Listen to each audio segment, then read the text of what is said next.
Notre société est en train de se transformer. Allez faire un tour dans des banlieues chaudes, on se croirait dans The Walking Dead. Leur inconséquence conduit à des crises dont nous sommes les victimes, il faut que ça cesse. La classe politique d'aujourd'hui, elle est collectivement responsable de la situation. Mais c'est extrêmement simple de rendre la parole au peuple.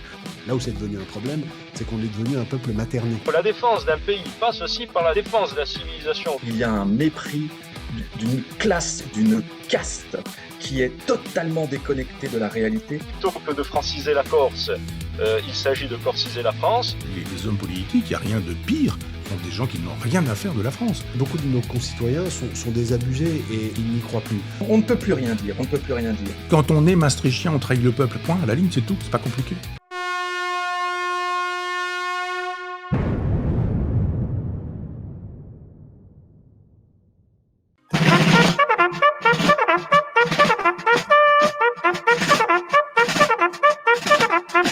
Le clairon. Vous avez dû le voir dans l'actualité, de plus en plus de statuts tombent sous le joug d'idéologues, encore, eux, qui remettent en question notre culture, notre civilisation. Dernier exemple en date, très récent, c'est la statue représentant Béatrice de Savoie, la princesse de la maison de Savoie, qui, elle, a été retrouvée décapitée mardi dernier. Elle a été retrouvée par les habitants. Eh bien, il y a une association qui se dresse contre ces déboulonnements, qui se dresse pour la protection de ce patrimoine culturel français et qui se dresse contre tout ça, alors même que, eh bien, certains déboulonnements sont ordonnés par le Conseil d'État. C'est l'exemple d'ailleurs de cette décision du Conseil d'État qui a obligé la commune de La Flotte en Ré à déplacer la statue de la Vierge en dehors du domaine public. Eh bien, l'association dont je parle, l'association Touche pas à ma statue, s'est opposée à ce déplacement et a symboliquement enchaîné cette statue le week-end dernier. Et nous sommes avec Élie Rabillard, qui est le président de cette association Touche pas à ma statue. Bonjour. Bonjour. Et merci beaucoup d'être avec nous aujourd'hui, Élie Rabillard. Alors, c'est très intéressant. D'abord, racontez-nous un petit peu ce que c'est que cette association et depuis quand elle existe. Et puis alors, dans votre dernière action, vous êtes officiellement délinquant. Oui, bonjour, merci de m'accueillir. Pour cette présentation. Oui, nous sommes désormais des délinquants. J'ai de la chance, pour le moment, j'ai toujours pas été inquiété. Ma porte n'a pas été ouverte à 6h du matin. Vous venez avec votre nom propre, vous êtes présenté devant les médias. Oui, je viens avec mon nom, prénom, mon adresse est trouvable très facilement, oui. Donc je peux être retrouvé facilement par la police ou autre, mais il n'y a pas de souci. Le combat me paraît juste et me paraît nécessaire, donc je vois pas pourquoi je me cache. Donc l'association Touche pas à ma statue, on s'est créé il y a maintenant 2 ans. On s'est créé pour défendre la statue de Saint-Michel au Sable d'Olonne, qui elle aussi était menacée de déboulonnement. Et on s'est créé pour lancer l'alerte à l'origine. Ce qui a fonctionné, cette statue à l'époque, on en a beaucoup parlé. Oui. Il y a des politiques qui étaient venus rappelons sur un petit peu l'histoire, c'était la statue Saint-Michel qui était place Saint-Michel devant, je crois, l'église Saint-Michel. Enfin bon là, et qui a été jugée. Je crois que c'est toujours la même association d'ailleurs. C'est toujours la même association. C'est la Libre Pensée qui existe depuis quasiment la Révolution française. Association qui ne touche pas de subventions, il faut le dire, mais qui est remplie de francs mac et compagnie qui font avancer les pions. Très anti-religieux et anti-culturel religieux en fait. Anti-patrimoine culturel et religieux. Ils sont anti-chrétiens. Avant tout, la religion semble ne pas être ce qui les préoccupe. C'est surtout la chrétienté et la culture française en général. Ce sont des gens qui se mobilisent contre les statuts, qui se mobilisent contre les crèches dans les mairies ou dans les conseils généraux, et ils se font connaître comme ça. Donc nous, on se dresse très régulièrement contre eux parce que ce sont les principaux ennemis du patrimoine français. Ils avaient attaqué donc cette statue à Saint-Michel, combat que l'on a gagné. Le maire a déplacé de quelques mètres la statue qui reste sur la même place. Et cette fois, malheureusement, cette statue de la Vierge, le Conseil d'État a acté, elle doit être déplacée. Oui, donc il y a eu quand même toute une procédure judiciaire, puisque là, encore une fois, là, je crois que le maire souhaitait défendre la place de cette statue là où elle était. Je crois que pour raconter un petit peu l'histoire, c'était une statue qui a été abîmée en fait, et c'est pour ça que c'est là qu'est venu le débat, c'est de là qu'est parti le débat. C'est ça. À l'origine, cette statue, elle avait été financée par une famille qui avait revu ses enfants revenir de la Seconde Guerre mondiale. Et pour leur rendre hommage et pour rendre hommage à tous les combattants, ils avaient décidé de financer cette statue. Et en 2020, il y a eu un accident de voiture, la statue tombe en ruine et la mairie décide sur ses fonds de réparer cette statue et de faire appel à un artisan local. Et c'est là que la Libre Pensée, une fois reconstruite, qui a attaqué et qui donc s'est mobilisé contre cette statue. Et donc ils ont perdu. Le Conseil d'État a jugé que cette statue devait être déplacée, mis dans un espace non public. Donc finalement, donc on ne pouvait plus la voir. Déjà, ça pose une question, cette décision. Ça veut dire que finalement, tout patrimoine religieux aujourd'hui, parce que ce qui est intéressant, c'est que le fondement de cette décision, c'est l'atteinte à la laïcité. Oui. Donc, ça veut dire que finalement, tout patrimoine religieux, et Dieu sait qu'on en a, les statues Saint-Michel, mais la place Saint-Michel, ça veut dire quoi? Ça veut dire qu'en fait, il va falloir renommer et enlever toutes les statues à connotation religieuse qui sont sur le sol français? Plus ou moins. En réalité, il y a la loi de 1905 de séparation des églises et de l'État. Ouais. Et donc, la loi, il est interdit d'ériger sur l'espace public depuis 1905 des statues, des monuments à caractère religieux, en dehors évidemment des lieux de culte. Et donc, ces statues qui sont installées depuis 1905, en effet, sont en danger. Le souci, c'est que par exemple, cette statue, c'est avant tout un hommage à des soldats. Il était écrit vœux de guerre dessus. Ce qui veut dire que demain, une statue dans la même situation, il suffirait de lui mettre un coup de marteau dessus, la briser, un peu comme la statue dont vous parliez tout à l'heure en Savoie. Ouais. Et donc, une statue qui est considérée par certains comme religieuse, il suffirait donc de la détruire et la mairie ne pourrait pas se mobiliser pour la reconstruire. Oui, c'est ça en fait. Une fois que, alors ce que vous voulez dire, c'est que si cette statue était installée avant 1905, normalement, elle est protégée.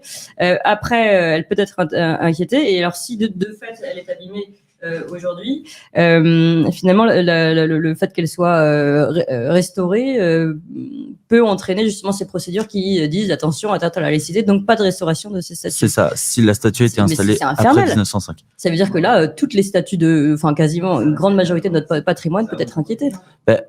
Plus ou moins, parce que c'est vraiment si la statue a été installée après 1905. S'il l'a été avant, c'est bon. Et après, les gens ont fait attention généralement sur la manière de les poser. Mais c'est vrai qu'il y a eu beaucoup de statues qui ont été installées comme ça, ou même en réalité, moi, ce qui m'inquiète, c'est si un soldat, un poilu, par exemple, qui a une croix sur lui, est-ce qu'on peut considérer cette statue comme religieuse ou non? Est-ce que c'est une atteinte à la laïcité? Oui. Alors, c'est quand même très inquiétant. Cette jurisprudence est inquiétante, en fait, pour la suite. Et c'est pour ça que vous vous mobilisez. Ce qui est intéressant, c'est que vous agissez plutôt sur le terrain et concrètement. Donc, qu'est-ce que vous avez fait concrètement pour cette dernière statue? Alors cette statue, vous le disiez, nous l'avons enchaînée. Ouais. On s'est rendu sur l'île de Ré, donc l'occasion de petites vacances très rapides, surtout sous la tempête. Samedi dernier. Déjà la tempête. Tout à fait. Ouais. Et c'est d'ailleurs pour ça que la statue n'avait pas été déboulonnée avant, à cause de cette tempête. Et donc cette fenêtre de tir nous a permis de nous rendre sur place, de faire 2 trous devant la statue, l'enchaîner, la cadenasser, et donc les chaînes qui dépassaient de la statue qui venait d'être cadenassées, nous les avons coulées dans du béton. Au petit matin à 7h, afin que les habitants puissent profiter à leur réveil d'une statue enchaînée avant qu'elle soit déboulonnée. Oui, donc en fait, c'est plus un symbole montrer qu'elle est enchaînée finalement, peut-être montrer que notre patrimoine est enchaîné, parce que ça ne va pas empêcher le déboulonnement. Non, ça n'a pas empêché le déboulonnement qui a eu lieu lundi. Ça a juste rajouté une contrainte. Ils ont dû ramener une meuleuse pour couper nos chaînes. Je pense que si nous voulons réellement empêcher le déboulonnement physiquement, il faudra s'enchaîner physiquement nous-mêmes autour de la statue. Malheureusement, on ne sait quasiment jamais quand les statues vont être déboulonnées. Si on a l'info un jour, il y a de grandes chances que vous me réinvitiez parce qu'on aura un de nos bénévoles qui est en garde à vue après s'être accroché à la statue. Mais sur cette affaire, non, on a été obligé de couler du béton. C'est symbolique certes, mais c'est physiquement une contrainte pour la mairie qui a malgré tout réussi à l'outrepasser et à retirer la statue. D'ailleurs, on ne sait toujours pas où elle est. Est-ce qu'il y a d'autres statues aujourd'hui qui sont en danger et d'autres patrimoines? Oui, tout à fait. Vous parliez de la statue en Savoie qui a été décapitée hier. Les habitants n'ont pas retrouvé la tête. la tête a toujours disparu. C'est une statue qui avait été érigée en 2007 et tout le village était très heureux de cette statue. Il y avait eu de grandes fêtes autour. Elle pèse plusieurs tonnes et donc la tête a disparu. Et on va se mobiliser là dans les jours, semaines à venir. Parce qu'il va se poser la même question, c'est-à-dire que là, on arrive encore sur le sujet. Elle est abîmée, enfin plus qu'abîmée, décapitée. Donc, peut-on faire une restauration? Non, atteinte au principe de laïcité. Si on respecte toujours cette jurisprudence. Elle a une grosse croix dessus, mais c'est une statue officiellement qui n'est pas chrétienne. De ce que j'ai vu, c'est une statue d'une personne qui n'est pas sainte. Elle a juste une croix au milieu du ventre. Donc on verra. Je pense que la mairie va pouvoir essayer d'argumenter. En tout cas, on va les contacter pour les aider sur ce plan-là.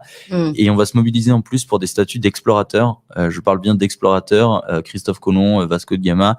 Je parle pas d'horribles colons, d'horribles esclavagistes comme on peut entendre parfois. Là, il s'agit vraiment d'explorateurs. À Rouen qui sont constamment dégradés et la mairie a arrêté de se mobiliser pour les nettoyer. Et ouais, parce que alors là, c'est pareil. Comment on peut défendre autant? Là, il y a la question de la laïcité. Et sur les explorateurs, c'est quoi? Qu'est-ce qui pourrait légitimement faire que la justice, le Conseil d'État plaide en la faveur de ceux qui décapitent et déboulonnent? Alors là, en l'occurrence, à Rouen, ce n'est pas un déboulonnage, c'est une dégradation. Je pense que c'est des militants gauchistes qui, dès qu'ils passent devant le pont, mettent un coup de peinture, un coup de bombe sur les statues. Et donc, la mairie de Rouen, plutôt que d'essayer d'attraper les voyous, préfère donc demander le nettoyage parfois. Et là, ils ont arrêté depuis quelques semaines, quelques mois. Et donc, les statues, il y en a une vingtaine, sont toutes dégradées et ils ne se mobilisent plus. Ils argumentent le fait de ne pas trouver d'entreprise capable de nettoyer.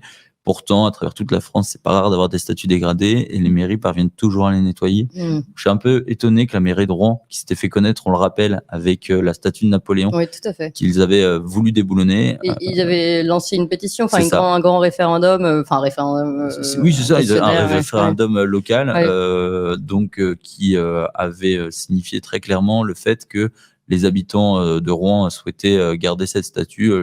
On est à plus de 90% de vote en faveur de Napoléon. Et il semble réitérer, en ne protégeant pas ce patrimoine donc des explorateurs qu'on connaît tous, parce qu'ils étaient tous dans nos livres d'histoire au collège ou en primaire, et même à travers toute notre culture. Ce sont des gens qui ont découvert le monde. Et donc ces gens, aujourd'hui, sont constamment salis avec de la peinture de toutes les couleurs à Rouen.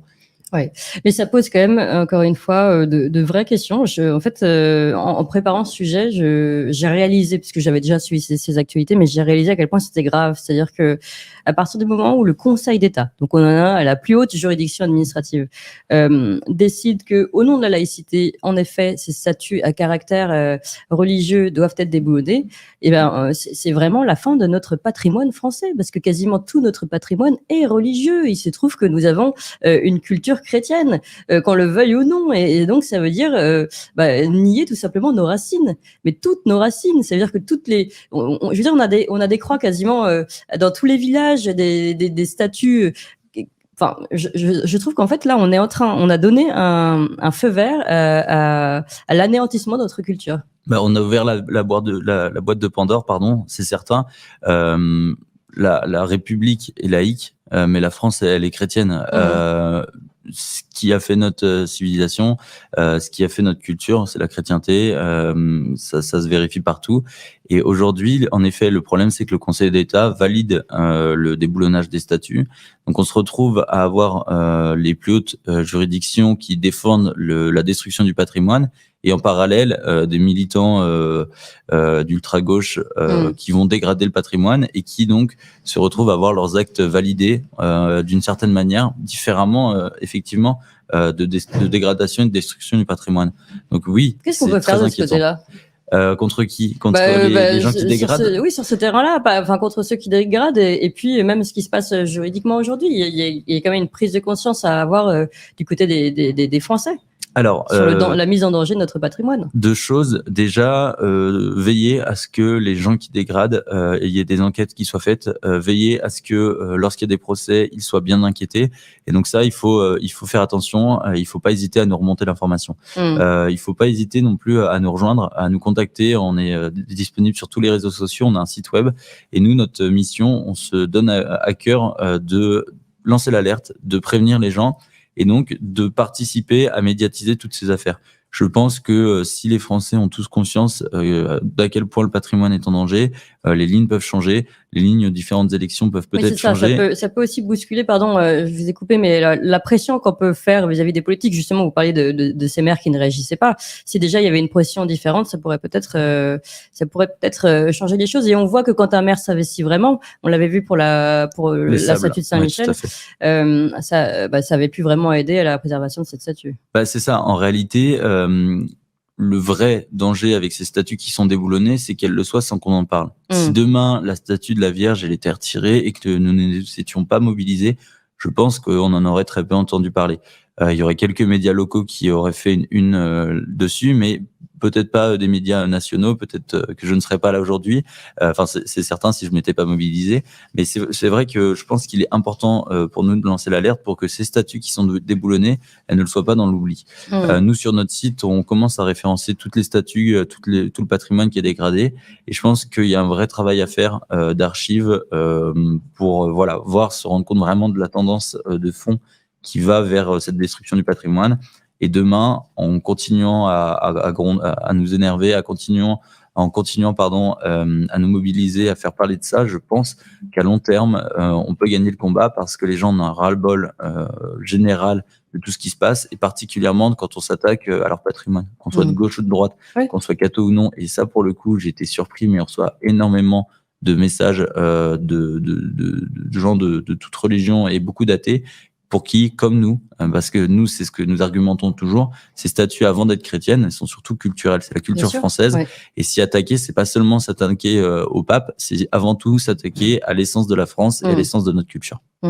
Eh bien, message reçu, Élie Rabillard. Rappelez-nous, si on veut vous joindre, vous contacter justement pour défendre un patrimoine proche de chez nous, comment on fait, quel statut, quel site plutôt, quel compte Facebook, etc.